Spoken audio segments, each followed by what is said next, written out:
Assalamualaikum warahmatullahi wabarakatuh. Di sini saya akan melanjutkan materi kebutuhan, aktivitas, dan mekanika tubuh dengan topik body alignment atau postur tubuh. Apa itu body alignment atau postur tubuh? Yaitu susunan geometris dari bagian-bagian tubuh yang berhubungan dengan bagian tubuh yang lain. Apa saja bagian dari postur tubuh? Yaitu ada sendi, tendon, ligamen, dan otot yang saling berkoordinasi ketika seseorang atau manusia itu mengalami pergerakan.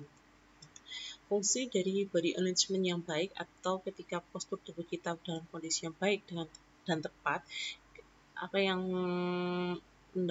terjadi akan mengurangi jumlah energi yang digunakan, mempertahankan kondisi seimbang, mengurangi kecelakaan atau trauma, memperluas ekspansi paru-paru, meningkatkan sirkulasi, baik sirkulasi ginjal maupun sistem pencernaan atau gastrointestinal. Apa saja mempengaruhi body alignment sama seperti yang mempengaruhi body mekanik atau mekanika tubuh, yaitu status kesehatan, kondisi penyakit seseorang, kondisi status kesehatan seseorang akan mempengaruhi body alignment atau postur tubuhnya. Kemudian kecukupan nutrisi, kemudian emosi, kondisi psikologis akan mempengaruhi postur tubuh. Gaya hidup dan perilaku akan mempengaruhi juga postur tubuh seseorang. Ketika misalkan ada kebiasaan, kemudian pola yang kurang tepat dalam aktivitas atau pola yang kurang tepat dalam bergerak akan mempengaruhi postur tubuh atau body alignment.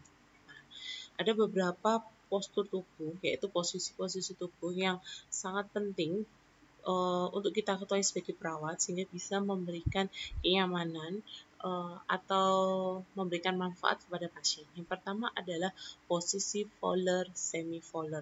Posisi volar adalah posisi duduk, sedangkan posisi semi-volar adalah posisi setengah duduk. Nah, jadi ini berbalik ya. Kalau posisi volar adalah posisi duduk, sedangkan posisi semi-volar yaitu posisi setengah duduk. Fungsinya untuk apa? Kita posisikan pasien semi-volar atau volar untuk mempertahankan kenyamanan. Yang kedua adalah untuk memfasilitasi fungsi pernafasan pasien. Kondisi posisi semi-volar ini sering kita gunakan atau sering kita implementasikan pada pasien yang mengalami kondisi sesak nafas, sehingga bisa memperlancar saluran pernafasan atau bisa meningkatkan ekspansi paru-paru. Caranya, yang pertama kita jelaskan terkait dengan prosedural, kemudian kita dudukkan pasien. Kalau untuk kondisi volar berarti 90 derajat karena duduk. Kalau posisi semi volar berarti posisi setengah duduk yaitu 30-45 derajat. Kita beri sandaran pada tempat tidur pasien. Contoh kondisinya seperti ini. Ini posisi volar misalkan, posisi hampir duduk. Nah, pada pasien kondisi sesak nafas. Misalnya juga pada saat infartu. Pada saat infartu ini pada saat melahirkan, mempermudah seorang ketika melahirkan ya. Diberi posisi volar atau semi volar. Nah, kalau ini posisi semi volar. Juga pada pasien dengan kondisi yang sesak nafas. Ingat ya, kalau volar itu posisi duduk 90 derajat, kalau semi volar adalah posisi setengah duduk 30-45 derajat. Dipergunakan untuk meningkatkan kenyamanan dan peningkatan ekspansi paru-paru atau meningkatkan efektivitas dari saluran pernafasan. Posisi yang kedua adalah posisi SIM atau dikenal dengan istilah posisi miring, miring ke kanan atau miring ke kiri. Fungsinya adalah untuk memberikan kenyamanan. Yang kedua, biasanya kita posisikan pasien SIM untuk memberikan obat suppositoria, yaitu obat yang dimasukkan melalui anus atau dubur. Cara pelaksanaannya kita jelaskan pada pasien mengenai prosedurnya dan tujuan, kemudian anjurkan pasien untuk berbaring. Apabila dimiringkan ke kiri dengan posisi badan setengah telungkup, lutut kaki kiri lurus dan paha kanan ditekuk diarahkan ke dada. Tangan kiri di belakang punggung dan tangan kanan di depan kepala. Apabila miring ke kanan sebaliknya, contohnya seperti ini. Ya. Jadi misalnya pasien ini kondisi seperti ini, kita miringkan ke kanan, berarti kaki kirinya, kaki kanannya lurus, kemudian kaki kirinya ditekuk sampai ke dada. Dan lebih nyaman lagi kalau kita berikan sandaran seperti bantal atau guling Ya, untuk memberikan kondisi yang lebih nyaman. Diberikan posisi SIMS ini ketika misalkan kita akan memberikan obat melalui dubur atau anus, yaitu obat suppositoria. Berikutnya posisi dorsal recumbent, yaitu posisi berbaring telentang dengan kedua lutut fleksi atau ditekuk. Ya. Gunanya adalah untuk merawat dan memeriksa genitalia, kemudian untuk proses persalinan, dan juga posisi dorsal recumbent ini untuk pemasangan kateter, ya, atau selang kencing. Ya. Cara pelaksanaannya yaitu jelaskan pada pasien mengenai prosedur, tujuan, kemudian pasien disuruh berbaring telentang. Kemudian anjurkan pasien untuk melepas pakaian bawah, kemudian di kaki ditekuk lututnya, diregangkan pahanya, telapak kaki menempel di tempat tidur, dan regangkan kedua kaki. Jangan lupa dipasangkan selimut untuk menjaga privasi pasien. Contohnya seperti ini. Untuk pemasangan kateter, ingat-ingat ya, untuk pemasangan kateter kita posisikan pasien dorsal recumbent. Jangan lupa karena posisi dorsal recumbent ini sudah melepas pakaian bawah pasien sehingga harus selalu ditutup dengan selimut ketika kita dalam tahapan persiapan pemasangan kateter ataupun sebelum kita melakukan tindakan, harus ditutup dulu untuk menjaga privasi pasien. Berikutnya adalah posisi litotomi, yaitu posisi berbaring telentang, mengangkat kedua kaki dan menariknya ke atas bagian perut. Bagaimana bisa membayangkan posisi litotomi? Fungsinya adalah memeriksa genitalia pada saat proses persalinan. Yang kedua adalah untuk memasang alat kontrasepsi, terutama alat kontrasepsi yang masuk ke dalam reproduksi wanita, yaitu IUD atau spiral. Cara pelaksanaannya, jelaskan pada pasien mengenai prosedur dan manfaat, kemudian pasien disuruh telentang, kemudian disuruh mengangkat kedua kaki dan menarik ke arah perut, sehingga tungkai bawah membentuk sudut 90 derajat ke paha. Letakkan kaki pada alat, kemudian jangan lupa diselimuti karena juga harus menjaga privasi pasien. Contohnya seperti ini. Ya. Biasanya kita lakukan untuk memeriksa organ reproduksi wanita, kemudian untuk memasang dan melepas IUD, tadi alat kontrasepsi, juga bisa untuk persalinan, bisa untuk vaginal tosser dan sebagainya. Berikutnya adalah posisi Trendelenburg. Ya. Apa itu? Posisi berbaring di tempat tidur dengan bagian kepala lebih rendah daripada kaki. Fungsinya untuk melancarkan peredaran darah ke otak. Cara pelaksanaannya yaitu jelaskan pada pasien tentang prosedur dan manfaat, kemudian pasien disuruh berbaring telentang, letakkan bantal di kepala dan ujung tempat tidur, serta di bawah lipatan lutut. Berikan balok penopang pada kaki atau atur tempat tidur dengan meninggikan bagian kaki pasien. Contohnya pada pasien pingsan. Ya. Biasanya pasien pingsan, peredaran darah ke otaknya terganggu, kita posisikan kaki lebih tinggi dari kepala. Tapi ingat kalau posisi Trendelenburg ini berarti tetap harus dijaga keamanan pada pasiennya, kenyamanan. Khawatirnya nanti akan trauma atau jatuh. Berikutnya adalah posisi genupectoral. Posisi genupectoral ini dikatakan seperti posisi menungging, yaitu dengan kedua kaki ditekuk dan dada menempel pada tempat tidur. Jadi seperti sujud. Ya. Gunanya adalah untuk memeriksa daerah rektum dan sigmoid. Kemudian membantu ibu hamil yang janinnya letaknya sungsang. Jadi kalau pasien ibu hamil kemudian diketahui bayi letaknya sungsang, apa yang harus dilakukan, diimplementasikan untuk posisi genupectoral atau untuk sujud, ya, sehingga posisi bayi akan diharapkan akan kembali ke posisi yang normal. Cara pelaksanaannya, jelaskan pada pasien mengenai prosedur dan manfaat, anjurkan pasien untuk menungging dengan kedua kaki ditekuk dan dada menempel pada tempat tidur. Jangan lupa posisi ini juga harus dijaga privasi pasien, diselimuti. Contohnya seperti ini. Nah, itu tadi ada beberapa posisi-posisi yang posisi terkait dengan postur tubuh yang memberikan manfaat dan kenyamanan pada pasien. Berikutnya saya akan membahas tentang ambulasi dan mobilitas atau pergerakan. Ambulasi atau mobilitas ini merupakan arti dari pergerakan. Kalau ambulasi yaitu upaya seseorang untuk melakukan latihan jalan atau berpindah tempat. Jadi kalau ambulasi itu berpindah tempat. Kalau mobilitas yaitu kemampuan individu bergerak. Ya. Kalau ambulasi itu berpindah tempat, kalau mobilitas itu bergerak secara bebas, mudah, teratur, dengan tujuan untuk memenuhi kebutuhan aktivitas untuk mempertahankan kesehatan. Mobilitas ada dua jenis, yaitu mobilitas penuh dan mobilitas sebagian. Kalau mobilitas penuh seperti kita orang normal, ya itu kemampuan seseorang bergerak secara penuh dan bebas sehingga bisa melakukan kegiatannya sehari-hari. Kalau mobilitas sebagian berarti ada masalah ya di mobilitasnya. Ada dua jenis mobilitas sebagian, yaitu temporer dan permanen. Kalau temporer ini bersifat sementara. Contohnya misalnya ada dislokasi sendi atau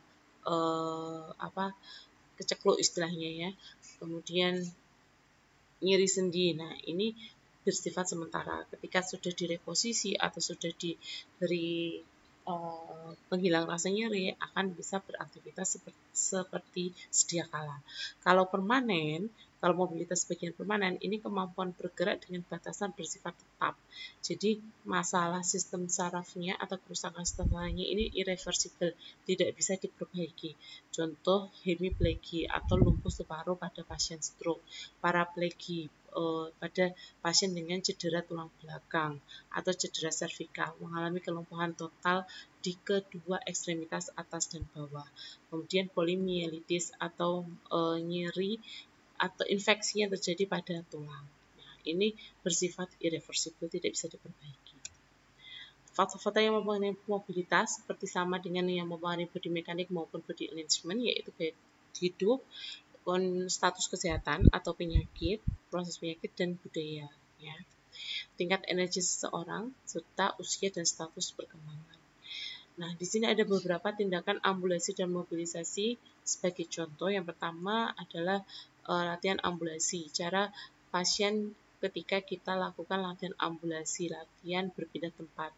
Pasien diharapkan mampu duduk di tempat di atas tempat tidur. Duduk dulu di atas tempat tidur. Kemudian ya sebelum berdiri duduk di atas tempat tidur. Kalau sudah kuat, kemudian pasien diarahkan untuk duduk menggantung dengan kaki menggantung. Kalau pasien tidak pusing, tidak ada masalah, pasien diharapkan untuk turun dari tempat tidur dan berdiri. Kalau tidak ada masalah, tanda-tanda vital baik, pasien bisa mulai berjalan. Latihan ambulasi ini bisa dilakukan pada pasien yang mengalami post operasi. Kemudian membantu ambulasi dengan memindahkan pasien. Contohnya, memindahkan pasien duduk di tempat di atas tidur. Dengan cara mengajurkan pasien untuk meletakkan tangan di samping badannya dengan telapak tangan menghadap ke bawah. Kemudian kita berdiri di samping tempat tidur, meletakkan tangan pada bahu pasien sehingga menopang pasien untuk duduk. Tadi caranya. Kemudian turun dan berdiri, kita bisa membantu dengan menggunakan kursi roda. Jangan lupa kalau kita menggunakan kursi roda dalam kondisi tidak terpakai harus dikunci ya, sehingga tidak akan bergerak kursi rodanya. Kemudian berdiri menghadap pasien dengan kedua kaki melenggang, flexingkan lutut dan pinggang. Kemudian anjurkan pasien untuk meletakkan kedua tangan di bawah petugas sehingga bisa dilakukan pergerakan atau perpindahan. Membantu berjalan, kita meletakkan tangan di samping badan atau memegang telapak tangan. Pasien diarahkan untuk meletakkan tangan di samping badan atau ditaruh di tangan kita, perawat, atau ditaruh di bahu kita ya, sehingga kita bisa menopang pasien untuk berjalan. Contohnya seperti ini. Gambar ini contoh ketika membantu pasien berjalan dengan 2 orang. Ya. Oke. Memindahkan tempat tidur ke berangkat. Membutuhkan dengan bantuan 1 orang atau 2-3 orang ya. Caranya seperti ini. Ketika memindahkan pasien, kita lakukan dengan kondisi lock roll. Nah, ini misalnya tadi ketika kita mau memposisikan pasien dari tidur untuk duduk. Posisi tangannya seperti ini. tangan kiri kita berada di belakang pasien, kemudian tangan kita masuk ke bawah ketiak pasien untuk sampai ke punggung, sehingga menopang tubuh pasien agar bisa aman ketika pasien dari tidur untuk ke duduk. Nah, kalau ini dengan 2 orang, kalau dengan 2 orang kita masukkan kedua tangan kita, satu tangan kita ya masing-masing ke bawah ketiak pasien, kemudian satunya menopang di daerah punggung pasien, kemudian ditarik perlahan sampai pasien dalam kondisi duduk. Nah, ini kalau misalnya kita mau menaikkan pasien ya, pasien diminta untuk berpegangan pada tempat tidur yang di atas, kemudian kakinya ditekuk dan kemudian kita masukkan tangan kita ke paha pasien, kemudian kita arahkan untuk mendorong pasien ke atas. Ya, misalnya ini dengan alat. Nah, kalau misalnya kita mau memindahkan pasien, kita juga bisa menggunakan bantuan matras ya. Matras, kita masukkan matras ke dalam ke bawah pasien, kemudian kita tinggal mengangkat matras atau selimut atau perlak yang kita pakai untuk mengangkat pasien. Nah, bagaimana kalau memposisikan pindah pasien dari tengah ke samping? Kita bisa perlahan mulai dari bagian atas, kita geser ke samping, kemudian posisi tengah tubuh, kemudian ke posisi yang paling bawah untuk mendekatkan ke posisi petugas. Nah, bagaimana kalau untuk memiringkan pasien atau memposisikan pasien dari tidur ke posisi SIMS atau miring? Yang pertama kita lakukan adalah kita posisikan kaki ya. Misalnya kita mau miring ke kiri, berarti ke posisi kaki kanan ditekuk ya, ditekuk di atas kaki kiri. Kemudian kita posisikan badan dan tangan untuk memposisikan ke posisi sebelah kiri seperti contoh gambar di sini. Dan kita berada di posisi di mana pasien itu miring ya. Jangan berada di sebaliknya. Oke. Nah, ini posisi tadi dikatakan posisi apa? Yaitu posisi SIMS, yaitu miring. Kita kasih support atau dukungan terkait dengan memberikan bantal atau guling ya di antara lengan dan paha atau kaki pasien. Nah, ini lock flooring. Lock flooring ini ketika memindahkan atau menggerakkan pasien dengan cara digulung ya istilahnya seperti itu, atau dipindahkan secara bersamaan dengan bantuan 2-3 orang. Kalau ini menggunakan alat ya. Jadi kita masukkan dulu alat matras atau perlak di bawah pasien, kemudian kita dengan bantuan teman kita secara perintah bersamaan kita posisikan bersama-sama menarik ke posisi yang tepat. Nah, kalau ini memposisikan ketika pasien dari tidur ke duduk menggantung. Nah, ini contohnya ketika kita mengecek nadi pasien, berarti memposisikan pasien untuk duduk menggantung.